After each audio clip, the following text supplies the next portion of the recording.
Deus. Cura, Pai. Tira, meu Deus, os desejos maus. Apaga, Senhor, aquela mente sombria, Pai. Em nome de Jesus. Apaga, Senhor, em nome de Jesus. Toca sobre os nossos corações, Pai. Acalma cada um deles. Toca sobre as nossas vidas. Toca, meu Deus, sobre o nosso corpo físico, Pai. E sobre o nosso corpo físico, meu Deus, derrama a tua cura agora, meu Deus, em nome de Jesus.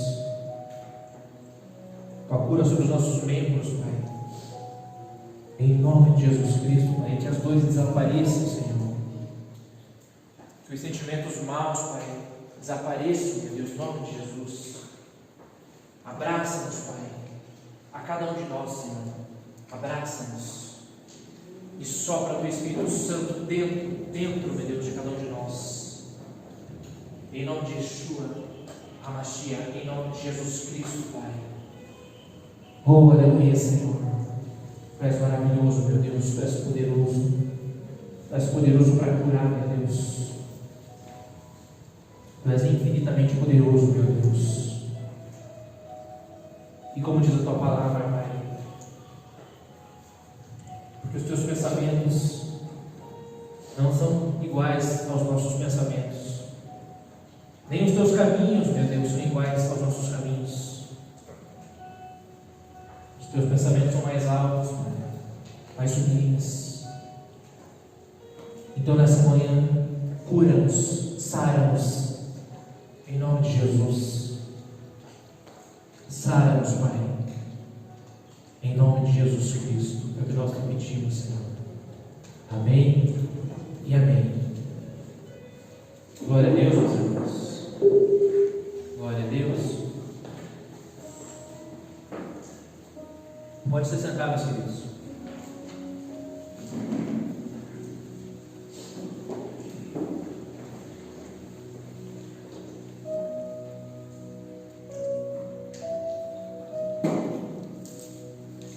Meus irmãos,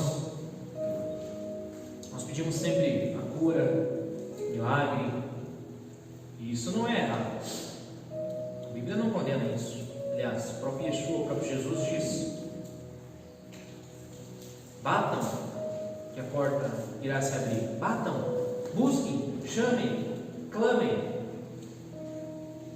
Então nós temos que fazer isso: clamar, buscar, pedir, orar pela cura, pela intercessão, pelo milagre. Nós temos que fazer isso. Agora, um detalhe importantíssimo e que nós vamos tratar hoje na nossa paraxá, na nossa porção bíblica, é: nós temos preparado o nosso recipiente, nosso vaso, o receptáculo para receber aquilo que nós estamos buscando, a cura, o milagre, a graça, a benevolência. Como está o nosso recipiente? Como está? Como está o nosso receptáculo? Como diz o próprio apóstolo Paulo, essa carcaça aqui, esse corpo físico nosso, nada mais é do que um templo espiritual. E isso é verdade. Então nós temos que preparar o nosso recipiente. Amém? Meus queridos, e o ciclo começa novamente. Bereshit.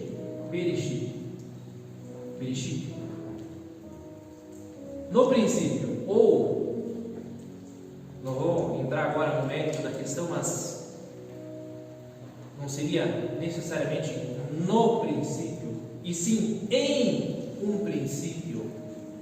Em um princípio, Bereshit. Semana passada nós encerramos um ciclo para começarmos novamente esse ciclo. E essa paraxá começa justamente em um princípio, onde Deus criou todas as coisas. Mas qual princípio? Será que aconteceram vários princípios para o o texto em hebraico dizer em um princípio? Essa é uma boa pergunta. Em um princípio. Em um princípio. Meus queridos, peguem a Bíblia de vocês.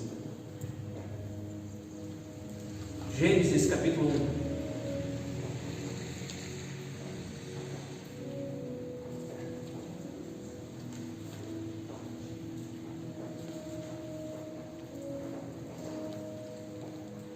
Gênesis capítulo 1, versículo 1, capítulo 1, versículo 1.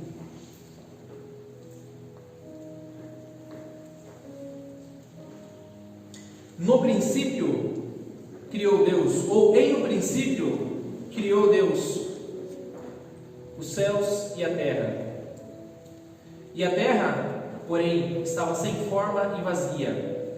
Havia trevas sobre a face do abismo, e o Espírito Yurua de Deus pairava sobre as águas. Olhe para mim. Então, em um princípio, a Bíblia diz que Deus criou todas as coisas. Tudo que nós vemos, que nós sentimos, que nós somos, tudo está nele. O que eu quero que vocês entendam é: tudo está nele. E eu não vou também entrar no mérito da criação, como Deus fez isso, tem várias vertentes, e esse não é o intuito da nossa pregação hoje. Não é necessariamente esse o intuito, mas tudo existe em Deus. Tudo existe em Deus. Eu, vocês, tudo que está nesse plano material e espiritual, tudo. E eu não quero aqui entrar num lado místico com vocês, mas é exatamente isso. Os sábios dizem que tudo isso aqui é um reflexo da mente de Deus. Quem já assistiu aquele filme Matrix? E a gente tem que pensar com cuidado disso, porque senão a gente acaba enlouquecendo. Mas quando você começa a estudar o lado místico da coisa, o lado espiritual, o lado oculto, que eu quero dizer, o lado oculto, do qual nós não sabemos e muitas das vezes nós não entendemos, a nossa mente ela começa a viajar. Eu não vou entrar nesse mérito com vocês. Então Deus cria, Deus prepara. Aliás, Ele disse que criou céus e terra, e a terra era sem forma e vazia. E Deus começa a criar as coisas no primeiro dia, no segundo dia, no terceiro dia, no quarto dia, no quinto dia, no sexto dia. E no sétimo ele descansa, ele para, ele cessa toda a sua criação.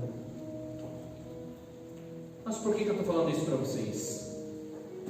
E nós já vamos entender isso. Deus, antes dele criar, ele prepara o ambiente, ele prepara o receptáculo. Antes dele criar, ele prepara.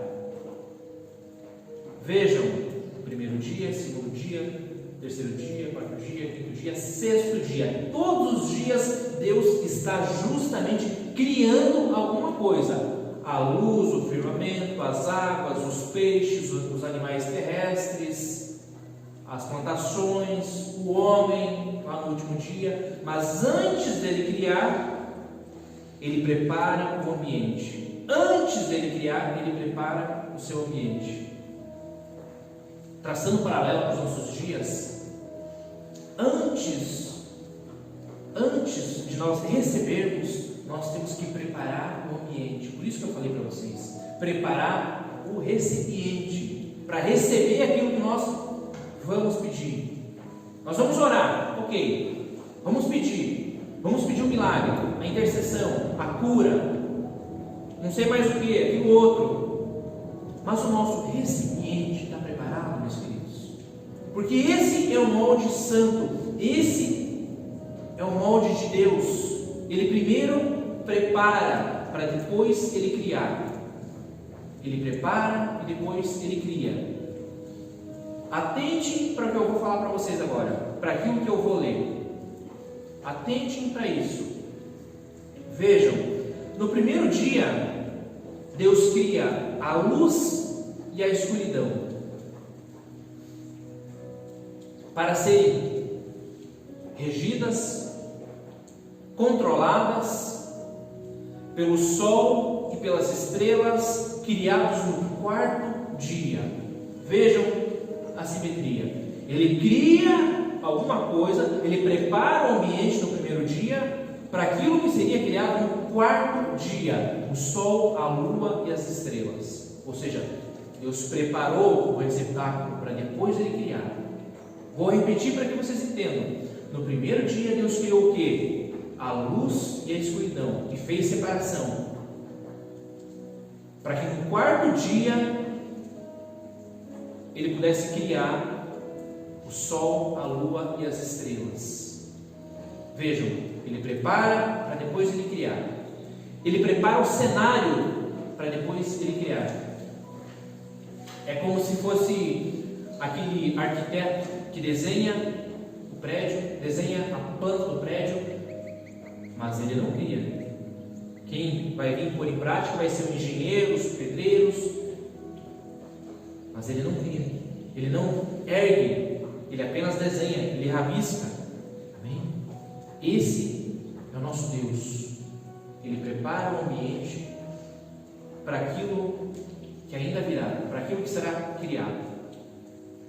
No segundo dia, atente para isso. O que Deus cria no segundo dia? Os céus, as águas. Para quê? Para serem moradas de aves e peixes, criados no quinto dia. Olha a simetria. Deus criou, Deus preparou o ambiente para as aves e os peixes. Por isso que Ele cria no segundo dia os céus e as águas, para que as aves e os peixes possam habitar, possam morar. Entende? Entendem? No terceiro dia, Deus cria a terra seca e os vegetais, para servirem de morada e alimento para os animais, para os répteis e para nós, para o homem, criados no sexto dia. Vejam a simetria, vejam a organização, vejam a preparação que Deus tem, criando coisas no primeiro dia para serem guiadas ou regidas no quarto dia, criando coisas no segundo dia para serem guiadas ou regidas no quinto dia, criando coisas no terceiro dia para serem guiadas ou regidas ou serem moradas de coisas que seriam criadas no sexto dia.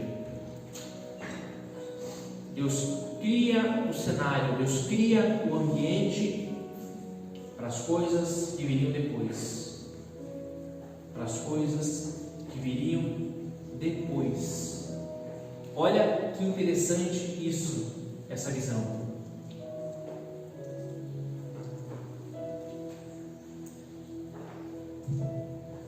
Os sábios dizem que nós somos recipientes, todos nós, recipientes, captando energias, boas vibrações, a glória, o poder que emana do próprio Deus.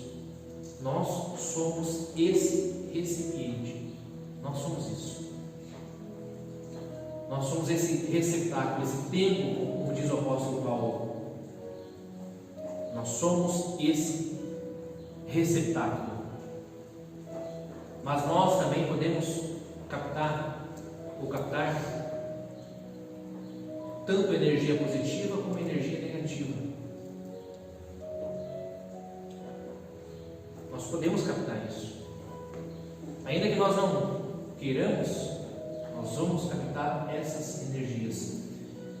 E eu já vou chegar aonde é o ponto central da nossa pregação hoje, da nossa ministração. Por quê? Porque se nós somos esse receptáculo e nós temos essa capacidade de receber, de captar energias positivas e negativas, cabe a nós fazer esse filtro, fazer essa separação. E por que nós captamos isso? Por quê? Tudo começa no princípio, aqui, onde Deus criou o homem. Tudo começa exatamente aqui, em um princípio, e foi se desenrolando todas as coisas, como eu acabei de falar para vocês. O primeiro dia, o segundo dia, o terceiro, o quarto, o quinto, o sexto, Deus preparando o cenário para aquilo que seria criado. Deus preparando para aquilo que seria criado. Ok? Somos esse recipiente criados no sexto dia. Nós somos criados no sexto dia. E Deus descansou o Shabat no sétimo dia. E Ele cessou toda a sua obra, toda a sua criação. Aí vem, meus queridos, muitas perguntas. E eu não sou capaz de respondê-las. E existem várias interpretações, a qual eu não vou entrar no mérito de nenhuma delas também aqui hoje. Se nós somos esse recipiente e nós podemos captar energias boas e ruins, por que Deus nos criou assim? Por quê? E outras tantas perguntas. Quem era a serpente no Éden? Por que Deus permitiu isso? O que nós estamos fazendo aqui? Perguntas que vários filósofos da antiguidade se faziam. Da onde nós viemos e para onde nós iremos? Isso é um mistério. Continua sendo um mistério.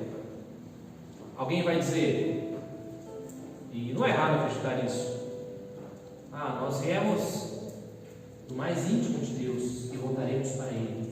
Amém? Amém? Nós viemos do céu e voltaremos para o céu.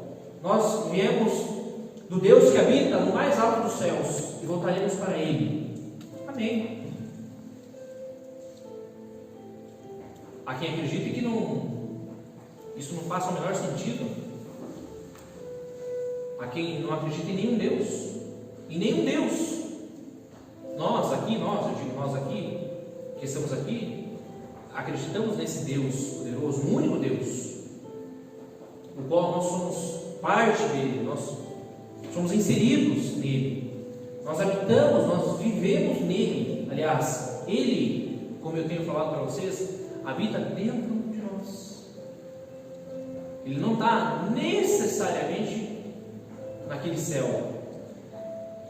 Aliás, Ele está lá sim, mas Ele está dentro de nós também. Amém? Eu não quero confundir aqui vocês com isso, porque realmente existem muitas perguntas, muitas. Por que Deus nos criou? Qual a intenção dele? Alguns sábios vão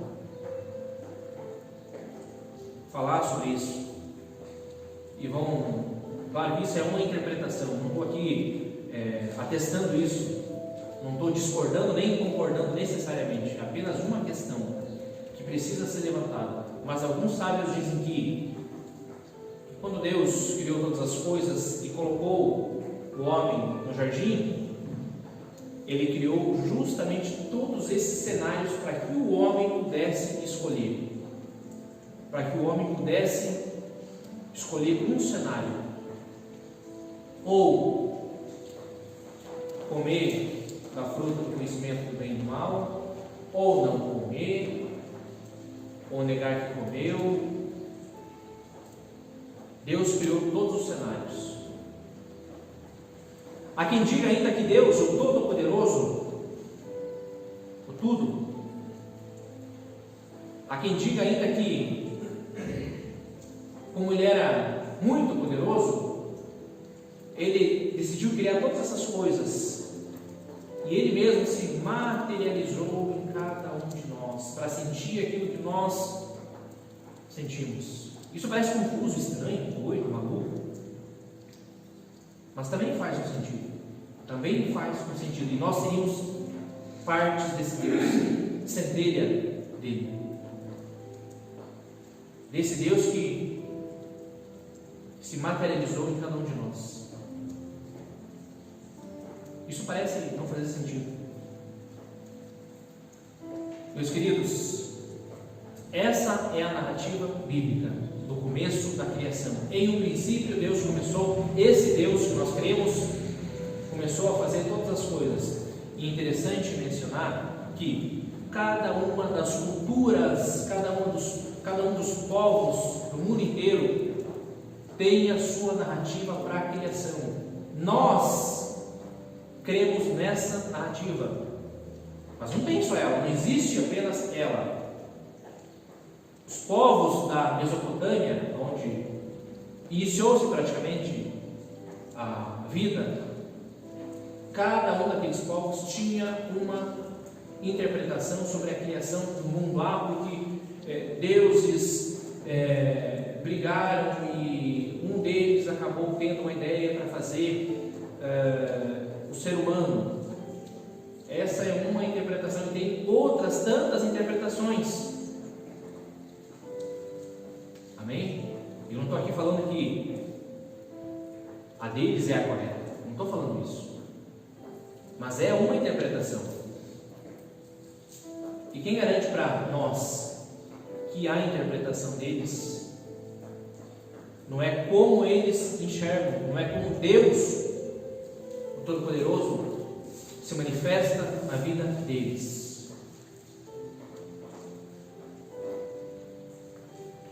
Como eu posso, e aqui eu posso confundir ainda mais vocês, mas não é a minha intenção, como eu posso falar que o Deus que o índio adora, aquele índio lá na Amazônia, que não tem contato com nenhum humano, como eu posso dizer que aquele Deus que se revelou a ele pelos seus ancestrais, como eu posso dizer que aquele Deus não é o Deus que eu sirvo?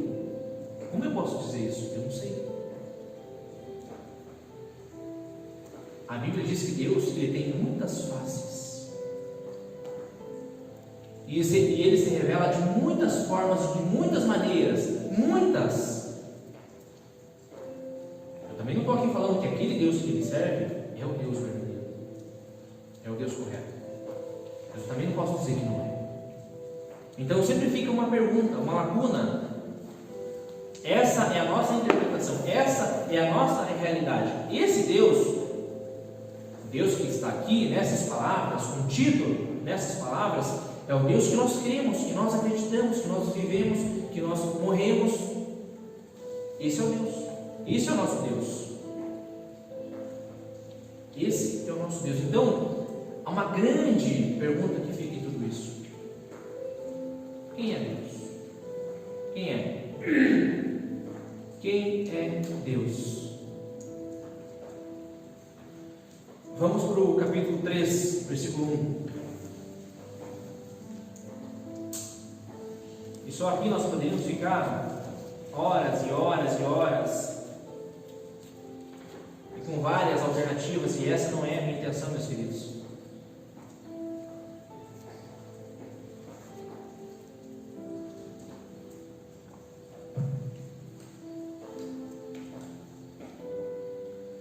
Capítulo 3, versículo 1.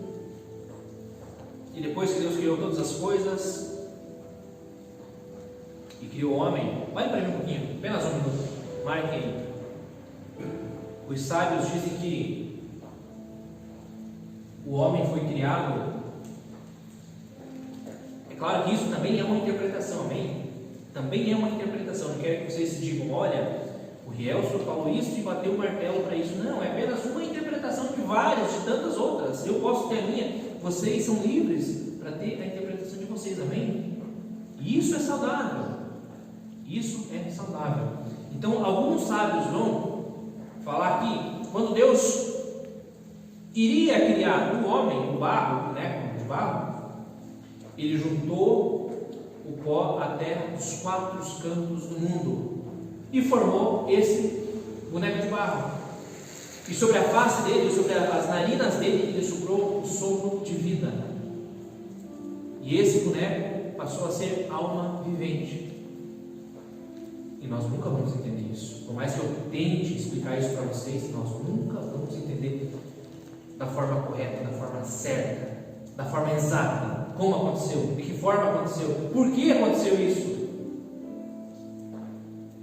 Nós nunca vamos entender. Então Deus criou ele.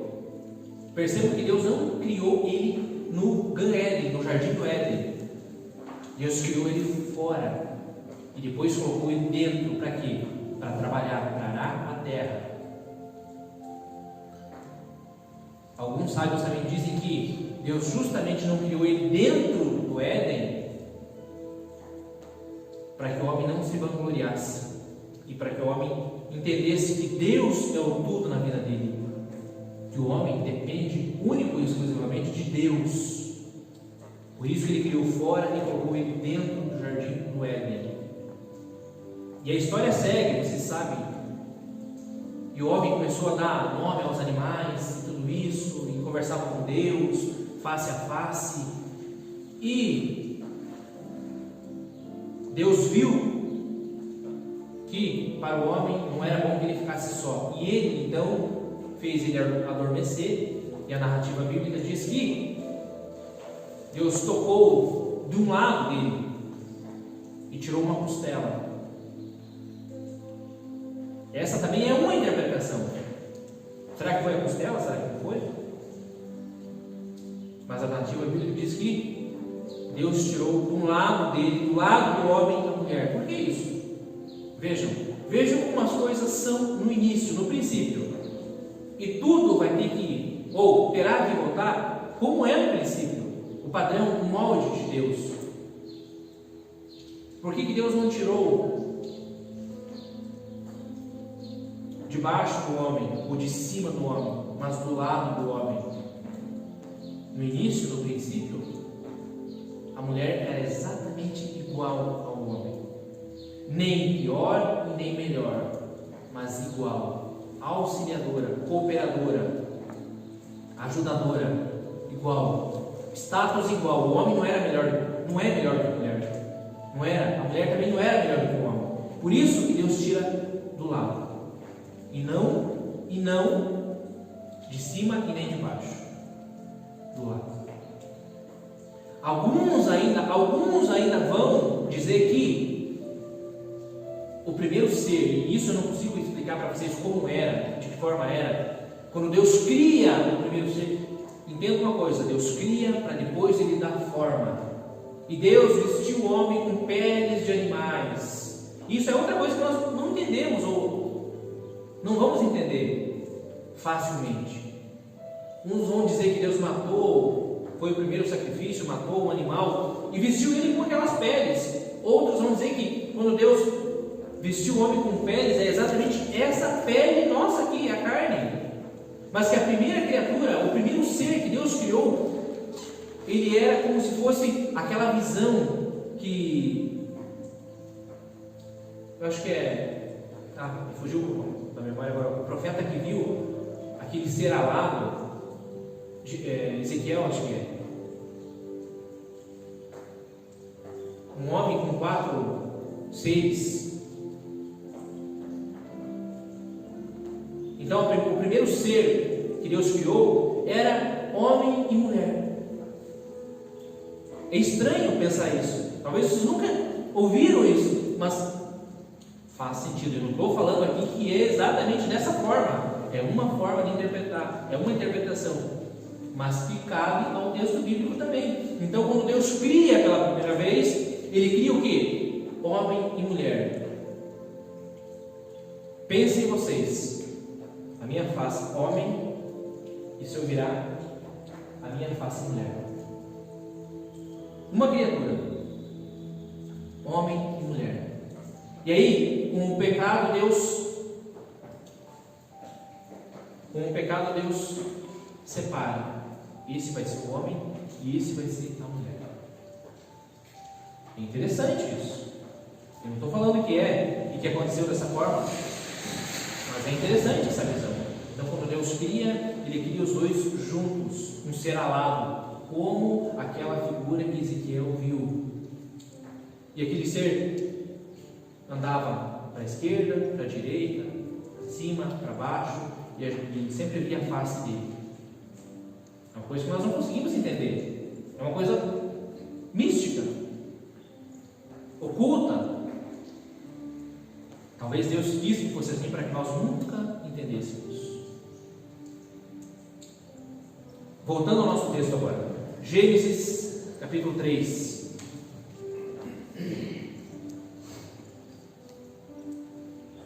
Versículo 1: Mas a serpente mais sagaz que todos os animais selváticos que o Senhor Deus tinha feito, disse à mulher: É assim que Deus disse: Comereis de toda a árvore do jardim? Respondeu a mulher: Do fruto das árvores do jardim podemos comer, mas o fruto da árvore que está no meio do jardim, disse Deus, dele não comereis, nem tocareis nele, para que não morrais.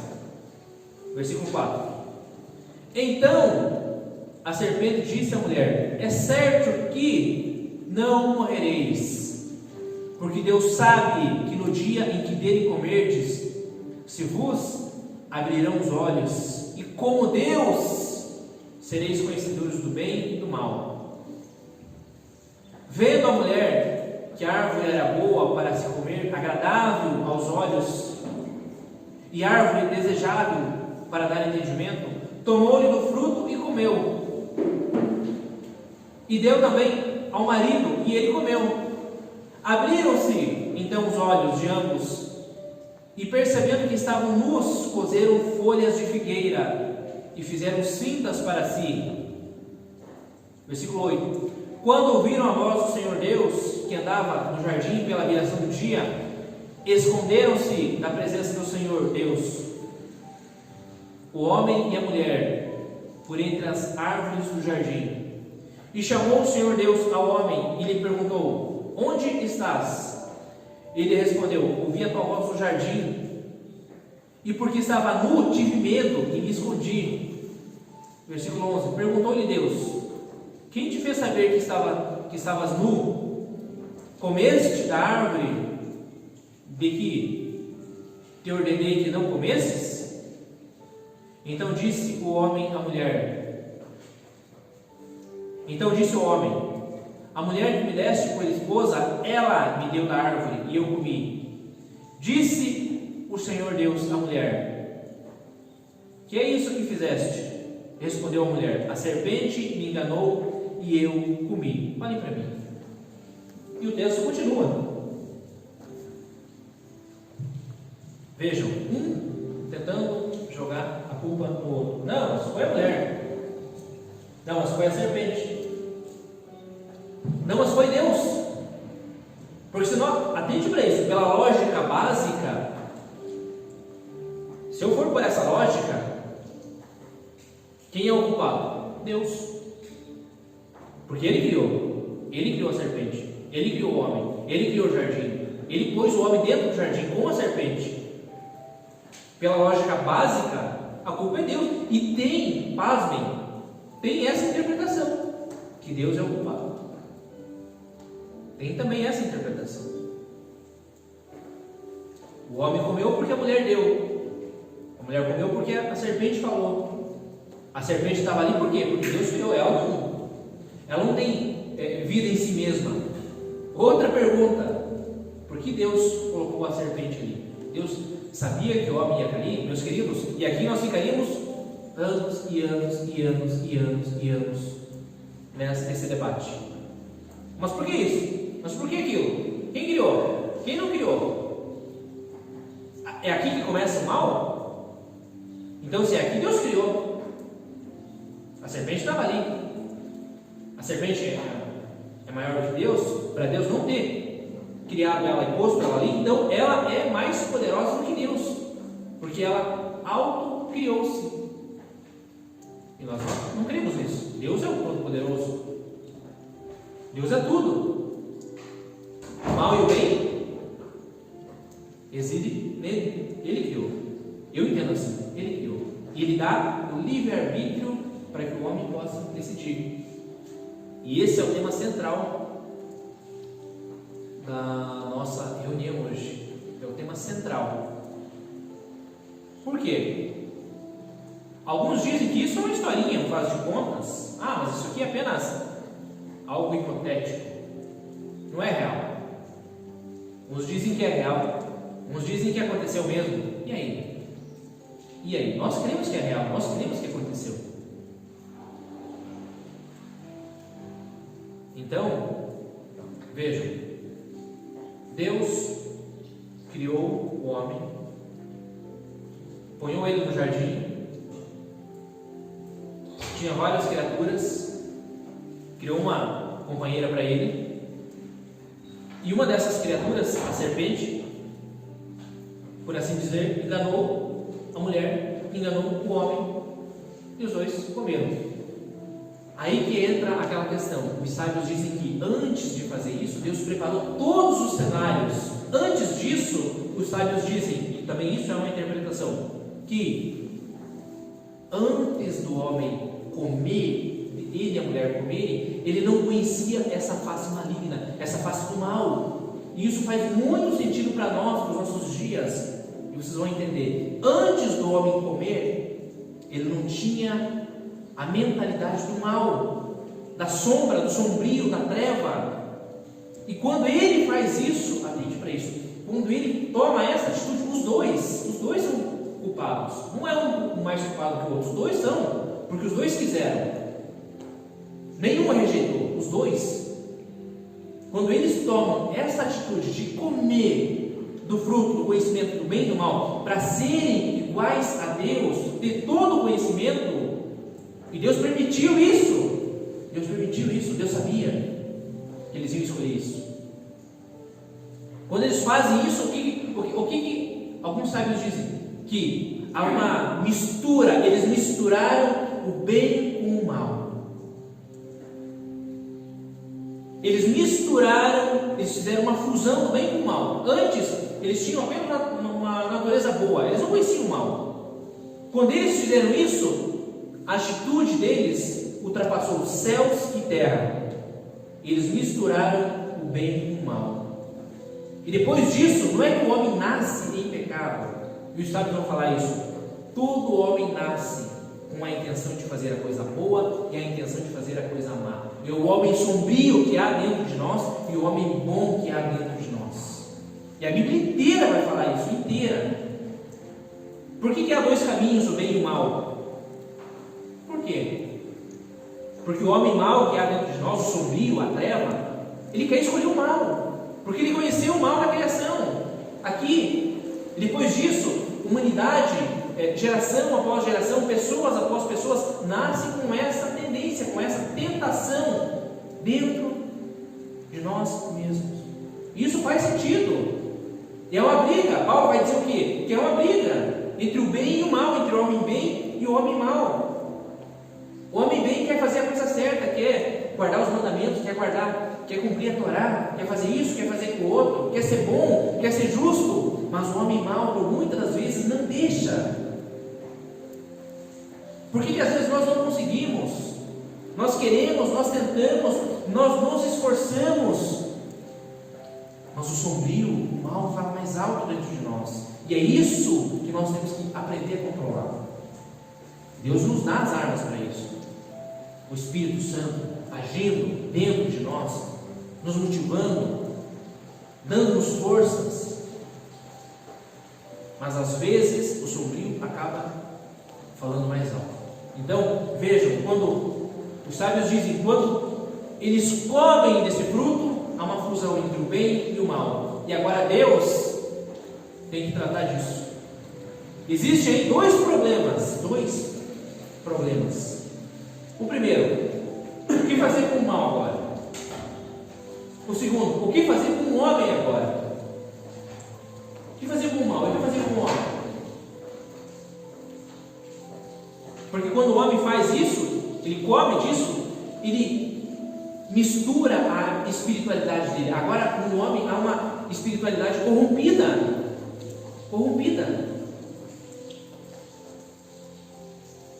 E Deus vai ter que tratar disso. O que fazer com o mal? O que? Porque agora, vejam, o mal se alojou no homem.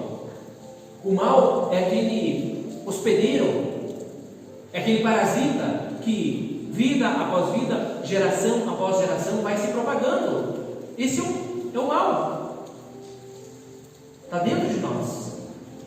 E o que fazer com o mal? Aqui, nesse cenário, o homem vivia para sempre. Deus criou ele para ser eterno, para que ele não morresse. Mas, se o homem não morresse, se o homem aqui nesse cenário comesse do fruto da árvore da vida, ele viveria ainda para sempre, depois que ele misturou o bem e o mal. E o mal assim viveria, dizem os sábios, para sempre. O mal viveria para sempre. E o que Deus vai fazer? E segue-se a narrativa. Então Deus diz: você morrerá. O homem então é ordenado a morrer. Nós conhecemos a narrativa. E você, serpente, vai rastejar e vai comer, vai rastejar sobre o seu ventre, vai comer pó. E você, mulher, vai aumentar as dores de parto, isso e aquilo outro. E você, homem, maldita é a tua terra. Vejam a maldição. Você vai plantar, não vai colher. Você vai semear, vai colher cardos e abrolhos, ou seja, mata. Não vai colher necessariamente a plantação. Do suor do teu rosto, você vai tirar o pão. Vai arar a terra para tirar o pão. E é claro que aqui entraríamos em outro debate, em outro cenário, mas vejam, Deus tinha que tratar dessas duas questões. E é por isso que ele diz: então você morrerá. E o mal morrerá também. E aí nós poderíamos fazer várias ligações com o Apocalipse, com os profetas Isaías, Zacarias. E no final de tudo isso, não existirá mais o que diz Apocalipse? Nem dor, nem pranto, nem choro, nem isso, nem aquilo. Por quê? Porque o homem morreu. E o mal com ele também morreu. Agora, o último detalhe. O homem corrompido, com a sua espiritualidade corrompida, o homem que misturou o bem e o mal, que fez uma fusão, esse homem estava morando dentro do jardim de Deus. O que fazer com ele? É por isso que Deus o expulsa, tira ele do jardim. Deus então tira ele do jardim e o põe aonde ele foi formado, fora do jardim. Fora.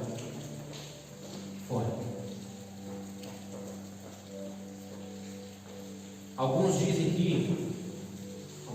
que esse Adão aqui, e essa Eva, era o próprio Deus. O Deus existia nele, estava dentro deles. Uma centelha perfeita, sem conhecer o mal. Eles decidiram, fizeram a fusão, conheceram o mal. O homem quis conhecer o mal. Entendam isso? O homem quis conhecer. A serpente não obrigou. Ah, mas ela era esperta, ela era sagaz, não sei o quê.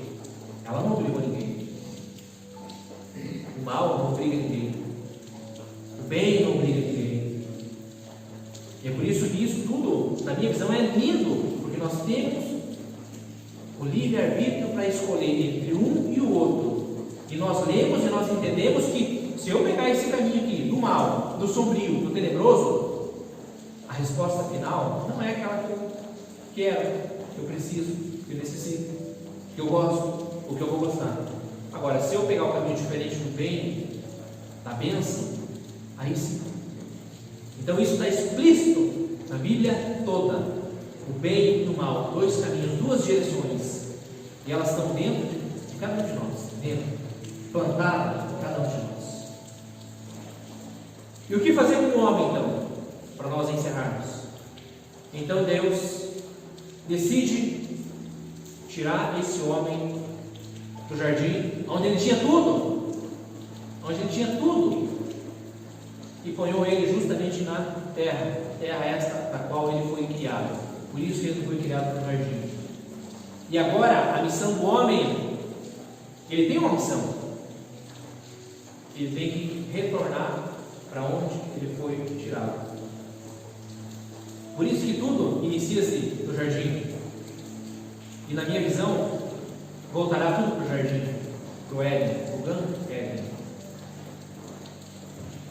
Agora a missão do homem é justamente juntar os cacos que ele quebrou. Justamente isso. É como aquela porcelana que cai e se despedaça. E nós, caco a caco, vamos juntando. Essa é a missão do homem. Essa é a nossa missão. Separar o joio do trigo. Agora, eles estão misturados, entendo isso. O bem e o mal, lá dentro de nós, está misturado. Deus tira ele do jardim e coloca fora. Para quê? Para que agora ele, literalmente com as suas próprias mãos, separe o bem do mal. E assim consiga voltar para o jardim. É justamente isso. Amém? Parece confuso, mas faz sentido. Essa é a nossa missão. Essa é a nossa missão aqui nessa terra. Semear o bem. Semear o bem. Para quê? Para pagar o mal. A terra que for amaldiçoada, nós temos que semear o bem para pagar o mal. Como que eu faço isso? Como que eu vou semear o bem? Como? Será que é cumprindo os mandamentos de Deus? Será que é cumprindo as suas ordenanças? Os seus preceitos, os seus juízos? Será que é amando o nosso semelhante, o próximo? Será que é demonstrando um sentimento de justiça, de amor, de caridade? Será que é isso? Exatamente isso. Exatamente isso. Reconhecendo o meu semelhante igual a mim, nem menor, nem maior, nem pior, nem melhor, mas igual a mim. Como no princípio, como na criação, iguais, seres iguais. Então a nós foi dada essa missão, e começou com Adão, com Adão. Começou com ele. Melhorar esse mundo, fazer techuva, retornar. Tem que fazer techuva, tem que retornar, tem que se arrepender, como que nós conhecemos hoje, tem que se converter. A quê? Para quê? A fim de quê? Para retornar para o jardim? Exatamente isso. Para o Gan Éden. Para o Gan Éden. Porque ali o homem caiu, pecou, saiu do jardim, misturou o bem com o mal, coisa tenebrosa, misturou o bem com o mal. Tinha duas espiritualidades, ou tinha uma espiritualidade corrompida, e ele precisava, ou precisa agora, e nós precisamos fazer essa separação. O bem e o mal, com as nossas próprias mãos. Em outras palavras, tirar o mal de dentro de nós, para que o bem possa habitar, para que o bem possa fazer morada. Amém? Fiquem de pé.